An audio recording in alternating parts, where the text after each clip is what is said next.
নাৰী অবিহনে থাকিব নোৱাৰে লংপট মন্দিৰৰ পূজাৰী ৰিজু বাবাক গ্ৰেপ্তাৰ 18 বছৰীয়া যুৱতীৰ কুকাণ্ড কৰি গৰ্ভৱতী কৰিছিল লংপট পূজাৰী ৰিজু বাবাই ৰিজু বাবাৰ ঘৰ লখিমপুৰ জিলাৰ বিহপুৰীয়া সমষ্টিৰ ভোগপুৰ চাৰিআলিৰ সমীপৰ জয়পুৰ পিছলা গাঁৱত নিজ বাসগৃহৰ চোতালতে এটা শিৱ মন্দিৰ সাজি বিগত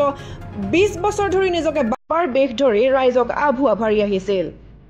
সমীপৰ এখন গাঁৱৰ যুৱতীগৰাকীৰ লগত বহুদিন ধৰি ভয় ভাবুকি প্ৰদান কৰি এই কুকাণ্ড সংঘটিত কৰি পলাই থকা ৰঞ্জন দত্ত উৰফে ৰিজু বাবাক কিছু সময় পূৰ্বে গ্ৰেপ্তাৰ কৰিছে নাৰায়ণপুৰ আৰক্ষীয়ে লখিমপুৰৰ পৰা বাবুল বৰাৰ ৰিপৰ্ট ইউএ নিউজ